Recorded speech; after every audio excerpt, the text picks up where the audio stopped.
Hey Facebook, good morning. How we doing today? It is Thursday, June 23rd, and it's 8:08. I'm Se Kwon, and I have some important headlines to get you caught up on this morning, including some breaking news overnight. We'll get to that in just a second, but I want to point you ahead to things that are happening right now that you might want to know about, and then something else that you can expect later today as well. So let's start there, and then we'll kind of ease into our breaking news from overnight. If you haven't heard, there's a Valley City fourth grader who is in the hospital recovering right now because she was hit by a city-owned road maintenance roller while she was riding her bike. So Autumn Elton is who we're talking about. She is a student at Washington Elementary, and this whole accident happened just north of Jefferson Elementary at about 1:15 on Tuesday morning, just a little bit after that. She was seriously hurt, and again, she's in the hospital right now. She's expected to be okay, so that's some good news there. If you'd like to show your support for that family, or for her, or if you just want to help out and do that, you can send a check to the school district right now because it's accepting donations for the family. And we also learned that that roller was being driven by a city employee. So right now, I guess our next steps for WDAY are just to find out if that person is going to be facing any charges, what really happened. Hopefully we can get those answers for you in our evening newscast tonight. Also today in Grand Forks, rescue and recovery efforts are going to be continuing for a man who jumped into the Red River in Grand Forks when he was running away from police. So we know that Polk and Grand Forks County deputies, as well as police officers from Grand Forks and East Grand Forks, have all been kind of involved in this search. It all started at about 4 yesterday afternoon, and police got a call for an unwanted man near the Cabela's in East Grand Forks. You guys know where that is if you're familiar with that area. And then he kind of just left voluntarily without, having any sort of trouble, and then he said that he was going to go to Grand Forks. Well, we spoke with some officers there, and they said that he jumped into the river about half hour later, and then police lost sight of them, and that was near the Blue Moose restaurant there. Police do know who that man is, by the way, but they are not going to be giving us that person's name until they are done with their investigation. So that's very typical with these types of things, not releasing names until an investigation is over. So we'll stay on top of that for you and let you know. Also, we had some breaking news this morning out of Fargo, and that's something I want to fill you in on right now. We know that 2 people right now are in the Cass County Jail. They led police on a chase, and it actually started in Moorhead, and then it ended in Fargo at a construction site. So it ended actually right near the Catalyst Medical Center, which is just off 21st Avenue South in Fargo. So again, police are saying that the chase all started in Moorhead before the driver decided to take off and head towards Fargo on I-94, and then, he drove through some construction barriers, and then he got stuck in the mud eventually. We know the driver, 33-year-old Philip Murray, who does not have a permanent address right now, is facing fleeing and reckless driving charges. His passenger, 30-year-old Amy St. John of Moorhead, is in jail for providing false information to police officers. So we'll check in and see if they're going to be facing charges in Clay County as well, but for now they are in the Cass County Jail waiting for charges. Okay, we have a really big update when it comes to the bird flu outbreak in Minnesota. We've kind of been talking about this and checking back in, but we found out that Minnesota is going to be lifting its ban on poultry sales and exhibitions on July 1st.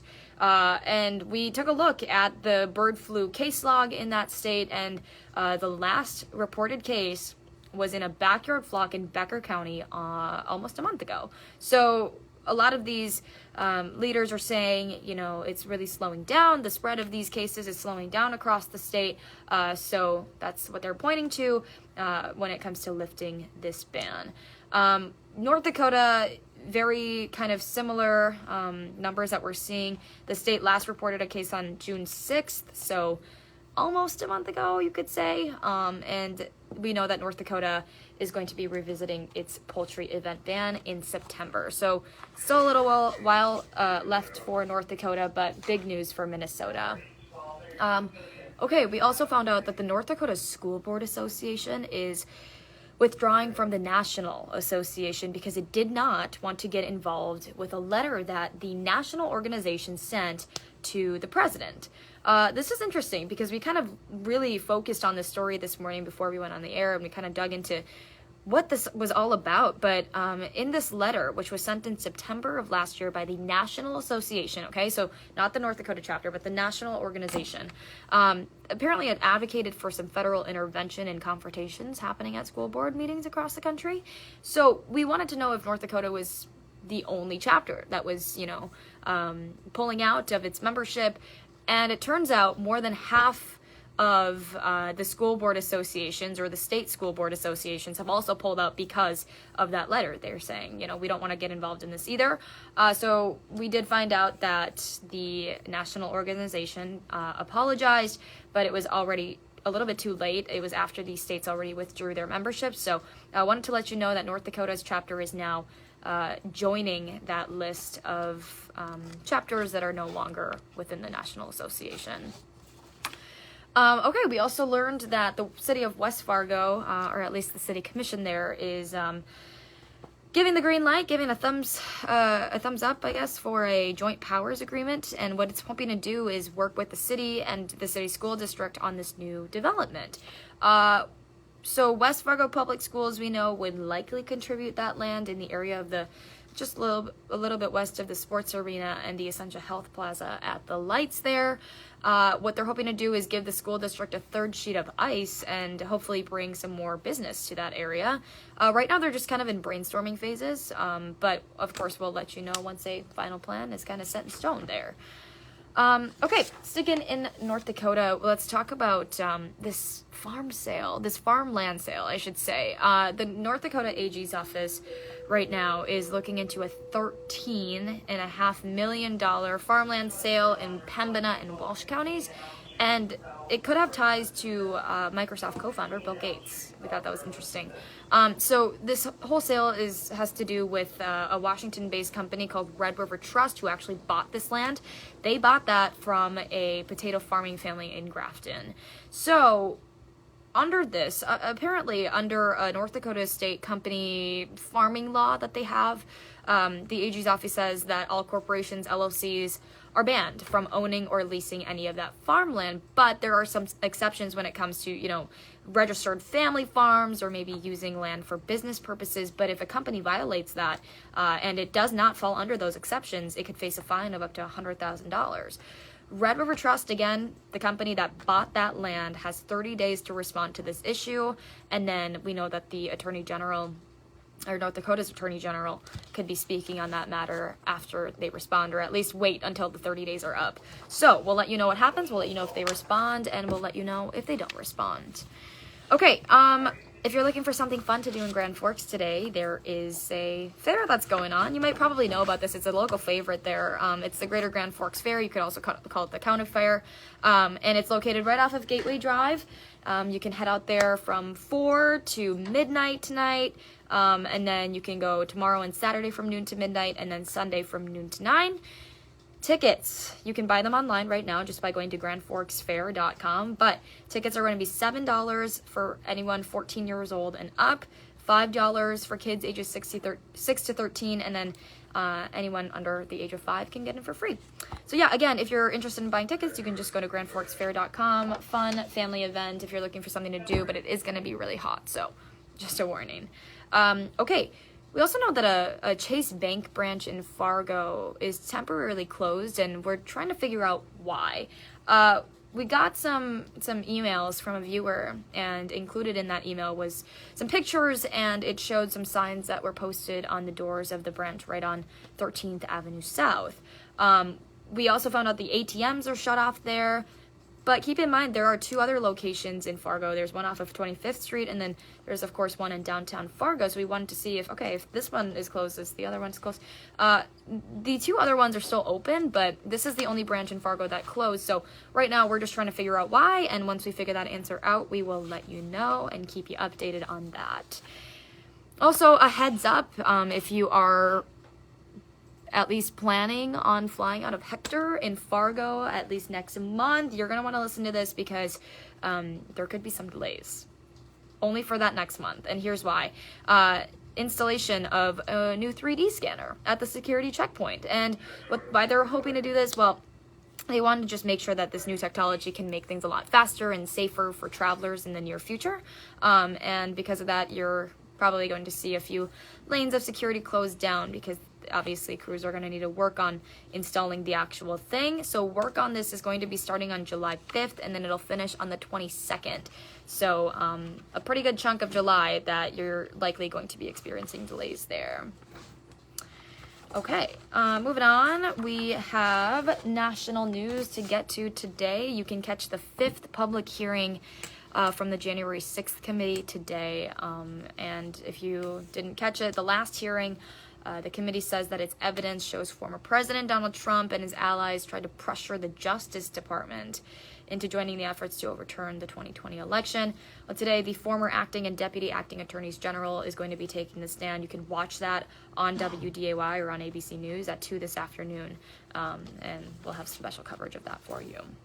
Okay, we also, sticking with that, Derek Evans, who was a former West Virginia state legislator, he was just sentenced to 90 days in jail. He is accused of using Facebook Live to stir up the crowd on January 6th at the riot, and the Justice Department is, calling him a leader in his state. Not only that, he's a leader on social media, leader in the riot. So keep in mind, he was already forced to resign from the West Virginia State House after just serving, 40 days, and that means he's obviously going to be spending more than twice as long in jail than he did in state. So after he's released, he will have to serve 3 years of supervised release, and then he'll have to pay up a $2,000 fine as well. Okay, let's talk about monkeypox. I feel like that's something that's been very in and out. We want to keep you updated on it, though, because the CDC is going to be expanding its monkeypox testing capacity here in the U.S. because the number of reported cases have now reached 142 across 23 different states. So the CDC sent shipments of monkeypox tests to 5 laboratories, saying that this is going to make it so much easier for anyone who needs a test to get one. So these laboratories will be available to healthcare providers by early next month. And then, of course, testing capacity is expected to kind of be ramped up throughout July as well. So wanted to give you a heads up about that. Okay, gas prices. Of course, that's still a big talker.